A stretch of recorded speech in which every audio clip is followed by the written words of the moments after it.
Hollywood has a habit of milking franchises for all they're worth, whether audiences want more or not. While some sequels and reboots generate excitement, others feel like desperate cash grabs or unnecessary additions to stories that should have ended long ago. In 2025, several films are already raising concerns, whether due to franchise fatigue, lack of demand, or the fear that they'll ruin beloved originals. From pointless sequels to uninspired reboots, these are the top 10 movies of 2025 that nobody wants. So, the 10th movie of 2025 that nobody wants is Now You See Me 3. Even with its star-studded cast returning, expectations for Now You See Me 3 are pretty low. Nearly a decade has passed since the second film, making this an unusually long wait for a sequel. On top of that, Now You See Me 2 didn't exactly impress, receiving mixed reviews from both critics and audiences. Adding to the skepticism, Ruben Fleischer is stepping in as director, and aside from Zombieland, 2009, his track record has been hit or miss. While the film might offer some decent entertainment, it's hard to say there was ever much demand for another installment. And the 9th movie is Tron Ares. Disney, it's time to accept that Tron just isn't the cultural juggernaut you want it to be.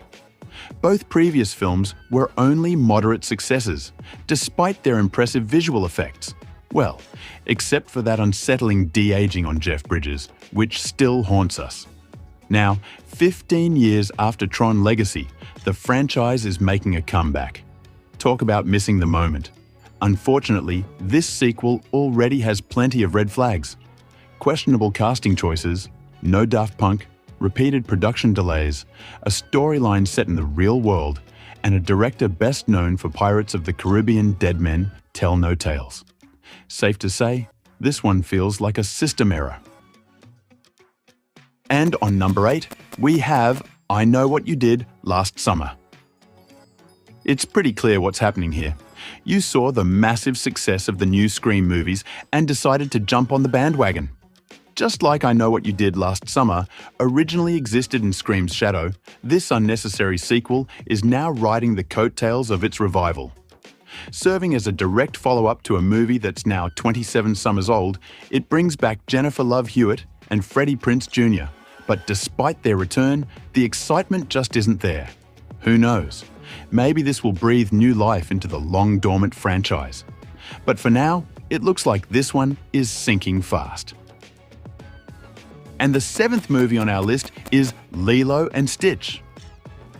Oh look, another Disney live-action remake. How thrilling. Let's be real. While Lilo and Stitch is beloved, it was never one of Disney's biggest hits. But since they've already remade all their heavy hitters, we're now dipping into the B tier because, apparently, the remakes must go on. Sure, Stitch looks great, but honestly, who was asking for this? And what we've seen so far isn't exactly reassuring, from the casting of Sydney Agadong sparking whitewashing controversy to the film originally being made for Disney Plus before suddenly getting a theatrical release. Gotta chase that box office money.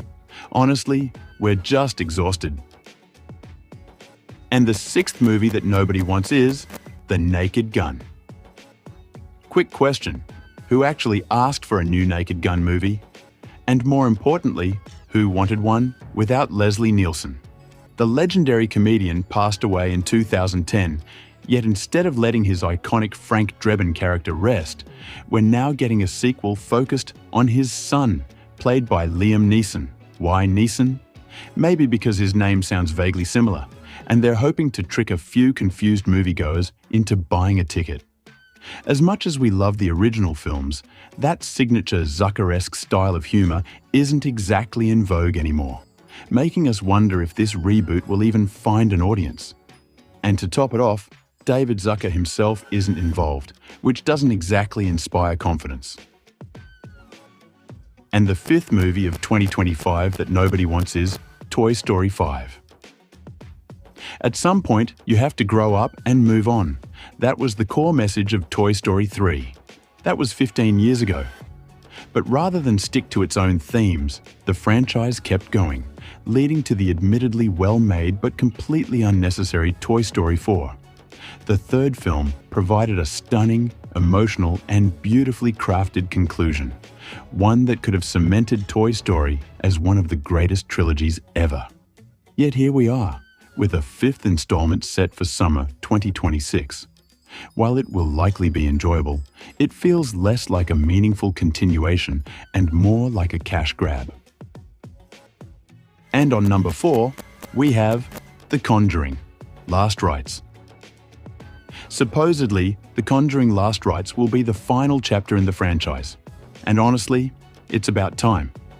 While the first film was a fantastic haunted house thriller, the series has been running on fumes for a while, weighed down by diminishing quality and some truly terrible spin-offs.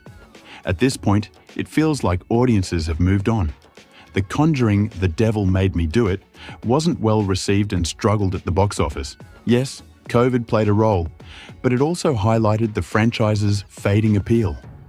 And with Michael Chavez at the helm, the director behind The Curse of La Llorona, The Devil Made Me Do It, and The Nun 2, this so-called grand finale already feels lifeless.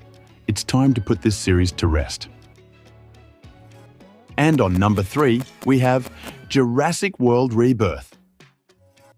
Hollywood never passes up an easy payday, and with Jurassic World Dominion raking in $1 billion, another installment was inevitable. This time, we're getting a standalone sequel set 5 years after Dominion, with Scarlett Johansson and Mahershala Ali leading the cast, both undeniably talented actors.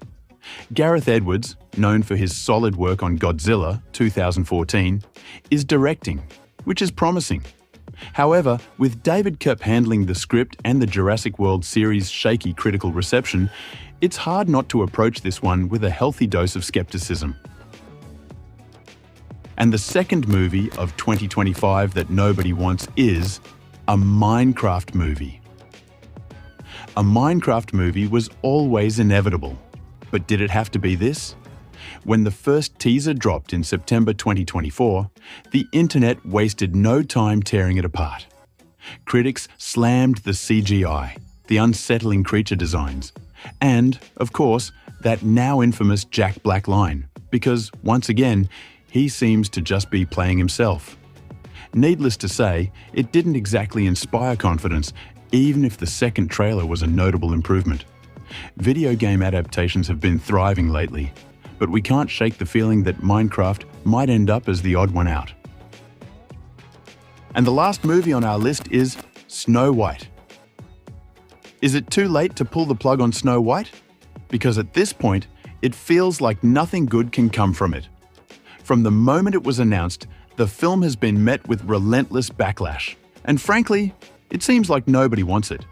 Setting aside the fact that it's yet another live-action remake, this time of Disney's most iconic classic, the problems just keep piling up. Those unsettling Polar Express-style dwarves, Rachel Ziegler's much-maligned haircut and disastrous press tour, non-stop behind-the-scenes controversies, and the overwhelmingly negative reaction to the trailer have all tainted its reputation beyond repair. Maybe we're being cynical, but this has all the makings of a historic box office disaster. Share your thoughts on these upcoming releases in the comments section, and don't forget to subscribe to this channel for more videos like this.